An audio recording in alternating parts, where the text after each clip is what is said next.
कौआ बोला, कौए की बराबरी कभी किसी ने नहीं की है। कहाँ 51 और कहाँ 1। कौआ तो कौआ है और हंस हंस है। हंस सुनते रहे, वे मन ही मन हंसते भी रहे। लेकिन उन हंसों में एक नौजवान हंस भी था। नौजवान मतलब एक यंग था। उससे रहा नहीं गया, उसका खून उबल उठा। वह बोला, कौए भैया अब तो हद ही हो गई, छोटा मुंह बड़ी बात हो जाएगी।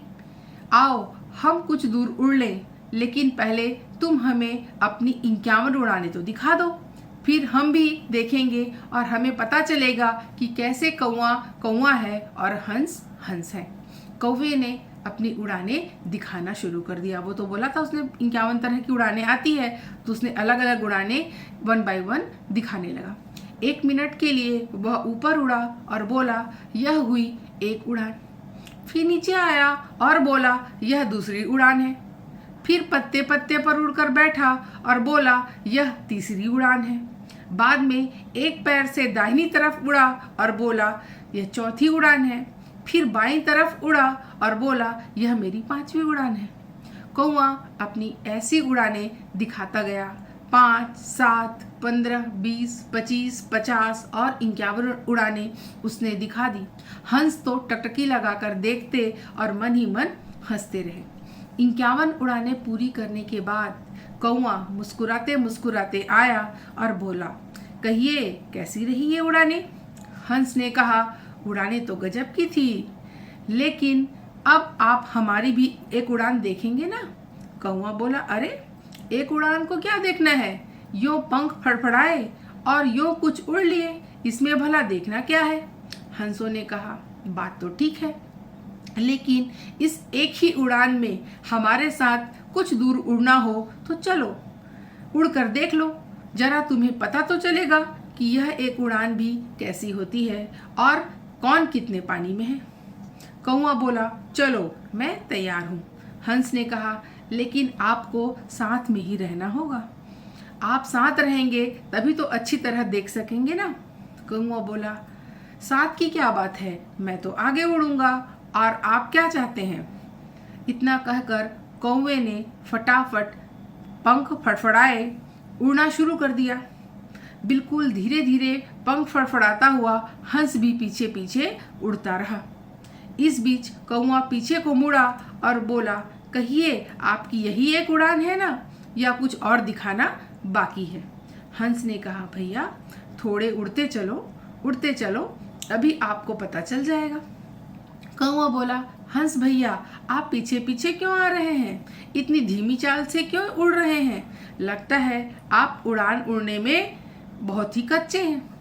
हंस ने कहा, जरा उड़ते रहिए, धीरे धीरे उड़ना ही ठीक है। कौवे के पैरों में अभी जोर बाकी था। कौआ आगे आगे और हंस पीछे पीछे उड़ रहा था। कौआ बोला, कहो भैया यही उड़ानें दिखानी थी ना, चलो अब हम लौट चले, तुम थक गए होगे। इस उड़ान में दम नहीं है, हाथी के दांत कुछ और होते हैं और खाने के कुछ और होते हैं और दिखाने के कुछ और। हंस ने कहा, जरा आगे तो उड़िए, अभी उड़ान दिखाना तो बाकी है। कौआ आगे उड़ने लगा, लेकिन अब वह थक चुका था, तब आगे था, अब वह पीछे रह गया है, क्योंकि पहले तो वो बहुत तेजी से उड़ गया था, उसकी सारी एनर्जी जितनी ताकत थी वो खत्म हो चुकी थी, इसलिए वो बहुत ही थका था और वो हंसों के पीछे उड़ने लगा था। हंस ने पूछा, कौए भैया पीछे क्यों रह गए, उड़ान तो अभी बाकी है। कौआ बोला, तुम उड़ते चलो, मैं देखता आ रहा हूँ और उड़ भी रहा हूँ। लेकिन कौए भैया अब ढीले पड़ते जा रहे थे, वो पूरी तरह से थक चुका था कौआ, उसमें अब उड़ने की ताकत नहीं रही थी, उसके पंख अब पानी छूने लगे थे। हंस ने पूछा, कौए भैया कहिए पानी में चोंच छुआकर उड़ने का यह कौन सा तरीका है? कुछ दूर और उड़ने के बाद कौआ पानी में गिर पड़ा। हंस ने पूछा, कौए भैया आपकी यह कौन सी उड़ान है, 92वीं या 53वीं? लेकिन कौआ तो पानी में डुबकियां खाने लगा था और आखिरी सांस लेने की तैयारी कर रहा था। हंस को दया आ गई, वह फुर्ती से कौवे के पास पहुंचा और कौवे को पानी में से निकालकर अपनी पीठ पर बिठा लिया, फिर उसे लेकर ऊपर आसमान की ओर उड़ चला। कौआ बोला, ओ भैया यह तुम क्या कर रहे हो? मुझे तो चक्कर आ रहे हैं। तुम कहाँ जा रहे हो? नीचे उतरो, नीचे उतरो। वह थर थर कांप रहा था क्योंकि हंस बहुत ऊंचाई पर उड़ रहे थे और वहां पर कभी कौवा गया नहीं था, इसलिए कौवे को चक्कर भी आने लगे और वो बहुत थका भी हुआ था, इसलिए भी उसको चक्कर आने लगे। हंस ने कहा, अरे जरा देखो तो सही, मैं तुमको अपनी एक उड़ान ही तो दिखा रहा हूँ। सुनकर कौवा खिसिया गया, उसको अपनी बेवकूफ़ी का पता चल गया। वह गिड़गिड़ाने लगा। यह देखकर हंस नीचे उतरा और कौवे को बरगद की डाल पर बिठा दिया। तब कौवे की जान में जान आई।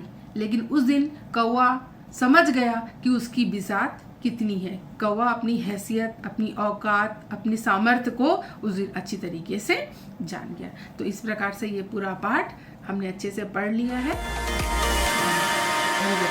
इसके पहले जो वीडियो में हमने बनाया था उसमें हंस और कौवा पाठ को मैंने आपको विस्तार से समझा दिया था। आगे हम लोग इसके कठिन शब्दों के अर्थों को जानेंगे। तो पहला कठिन शब्द है बरगद। बरगद का अर्थ है वट वृक्ष। दूसरा है लाल बुझक्कड़। लाल बुझक्कड़ का अर्थ है किसी बात या घटना के रहस्य को बिना समझे मूर्खतापूर्ण अर्थ निकालने वाला व्यक्ति। तीसरा है एगाध। एकाध मतलब होता है एक या दो, संख्या में बहुत कम। दाहिनी। दाहिनी मतलब दाहिने हाथ की तरफ। खिसियाना। खिसियाना का अर्थ होता है लज्जित होना और खींचना। बिसात। बिसात का अर्थ है हैसियत और सामर्थ्य। इसके आगे हम अब देखते हैं इस पाठ के कुछ प्रश्न उत्तर को हम कर लेते हैं। तो इसका पहला प्रश्न है, कौवा कहाँ रहता था? तो कौवा सरोवर के किनारे बरगद के पेड़ पर रहता था। दूसरा प्रश्न है, कौवे को कितने उड़ानें आती थी? आपने तो पाठ पढ़ा है, बताइए कौवे को कितने उड़ानें आती थी? कौवे को 51 उड़ानें आती थी। कौवा हंसों को क्यों नहीं पहचान सका? कौवा हंसों को नहीं पहचान सका क्योंकि उसने अपनी जिंदगी में कभी हंस नहीं देखे थे।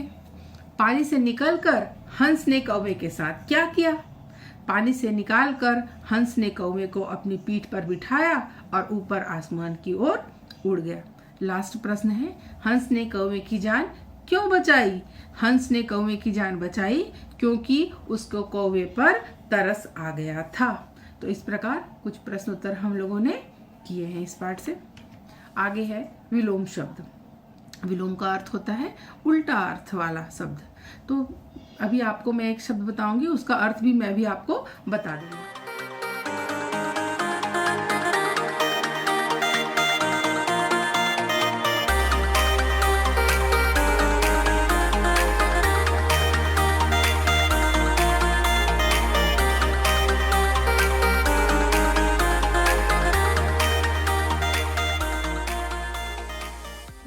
हंस और कौवा पाठ को पढ़ रहे थे तो उसमें कुछ मुहावरे आए थे, तो उन मुहावरों के अर्थ हमको जानना बहुत अच्छा रहेगा। तो पहला मुहावरा है दिमाग सातवें आसमान पर होना। तो दिमाग सातवें आसमान पर होना का क्या अर्थ होता है? बहुत अधिक घमंड होना। उसके बाद खून उबलना। खून उबलना का मतलब होता है बहुत अधिक क्रोधित होना। उसके बाद है टकटकी लगाकर देखना। टकटकी लगाकर देखना का मतलब क्या होता है? लगातार देखना। तो अभी मैंने आपको इन मुहावरों को बता दिया है, तो आप मुहावरों के अर्थ अब जान चुके होंगे, तो आप इनसे वाक्य बना सकेंगे।